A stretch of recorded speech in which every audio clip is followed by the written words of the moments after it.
Hi! As you probably saw from the thumbnail, in today's video I'll be making 3D paintings.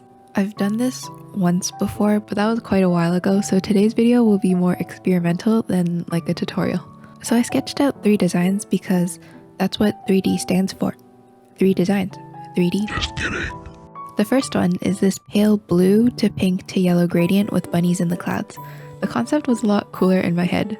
The idea behind this was, wow, fluffy bunnies, look like cotton balls. What? A cloud? Yes. The second one is a more serious bouquet of tulips inspired by this photo from Anastasia on Pexels. I just chose to make the background a nice, cheery, non-threatening yellow with a cute little bumblebee. Very threatening. Before the last one, I decided to go for a super dark painting.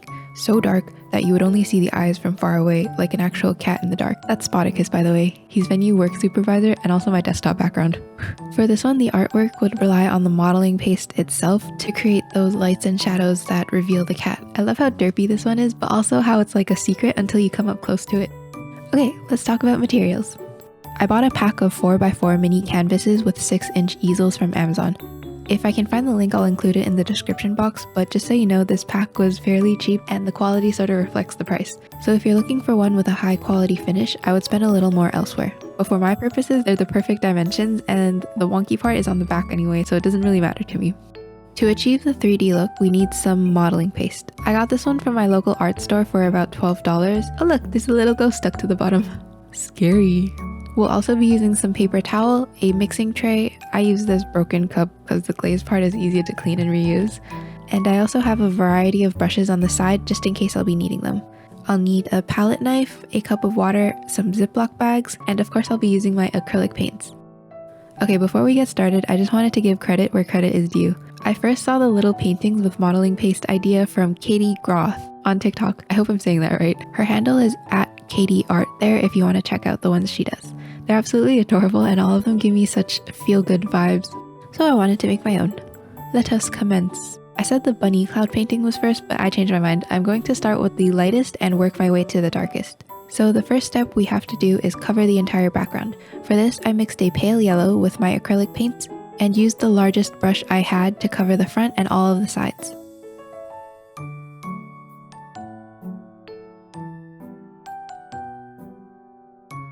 I'm gonna set that aside to let it dry and work on my next pieces. So this one is the bunny one. For this I wanted that gentle gradient from pale yellow to blue, so I pre-mixed all the colors and some transition colors and slathered that on.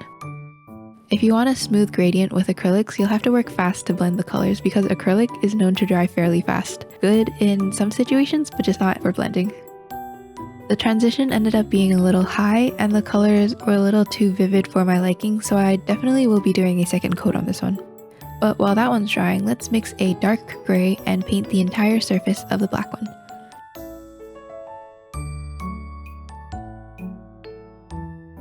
The first layer on the yellow one was pretty solid, but I'm going to paint a second one just for uniformity's sake. Going back to the gradient piece, I mixed a lighter blue for the second coat and brought that transition down a lot further. It looks so much better already. I did a second coat for the black canvas piece too. And after everything dries, we can apply the modeling paste. I'm using this waxy paper as a surface to mix my paints on, since the cup was a little small for this part. There was a bit of separation in the paste when I opened it, so after mixing that with a clean palette knife, I scooped a generous amount onto my paper to mix a light green for the tulip leaves. I scooped some up with a palette knife and laid it down in the general shape of a tulip leaf, but this is actually really hard to do cleanly, so you'll see later on I changed my tactic.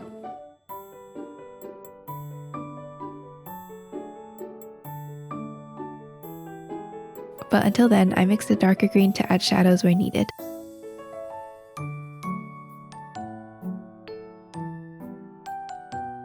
And then I mixed a tiny bit of yellow to dot in the corner, which will be our bumblebee.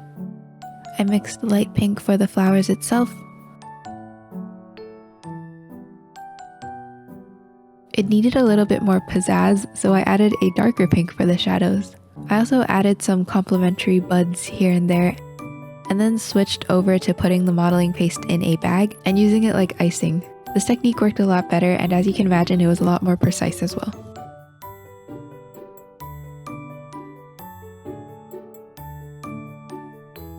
With the white, I drew an outline for the vase, but I thought it looked really cool like that, so I just left it as is and continued with the stems downwards.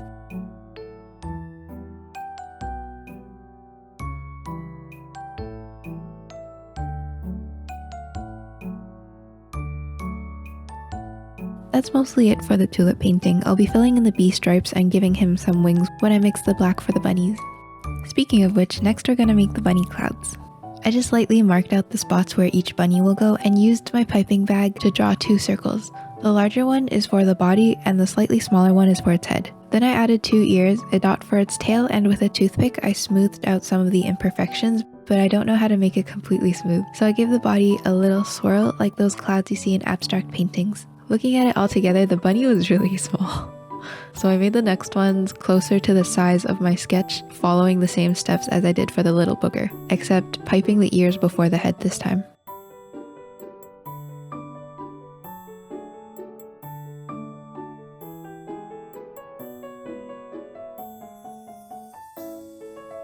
Coincidentally, right after I finished repiping the first bunny, my phone stopped recording without me knowing.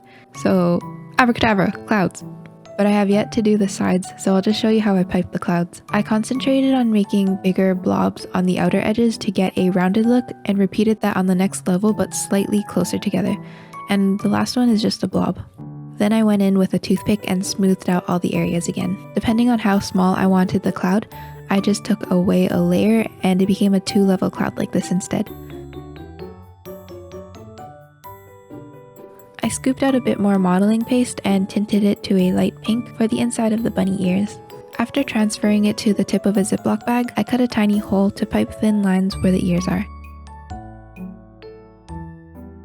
Once they were all in place, I took a toothpick to take off parts that were looking too chunky. And then I mixed a gray and transferred it to a Ziploc bag to pipe the eyes.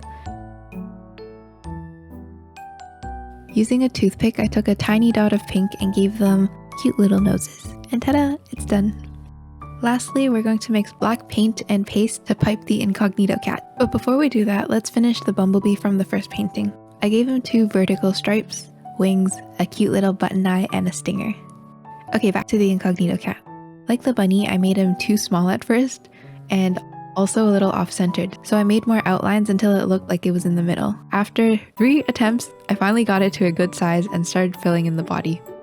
With my toothpick, I gave it a swirl, added 2 pointy ears, a tail, and some paws. I waited for the surface to dry before piping his eyes to prevent colors from mixing. With some leftover pink, I gave him a derpy smile, and after the eyes dried a bit, I added the black circles for the pupils.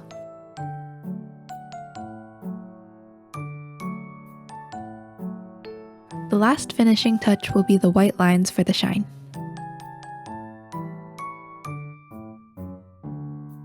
I'm gonna wait for all of them to dry completely, then show you what they look like in natural lighting. Ta-da! I love how all of them turned out. I'm working hard to set up an Etsy shop, so ideally these will be available next week along with some of my other keycaps, but realistically we're probably looking closer to 2 to 3 weeks. Speaking of which, I'll be a little busy in the near future, so I only have time to upload once every other week until things return back to normal.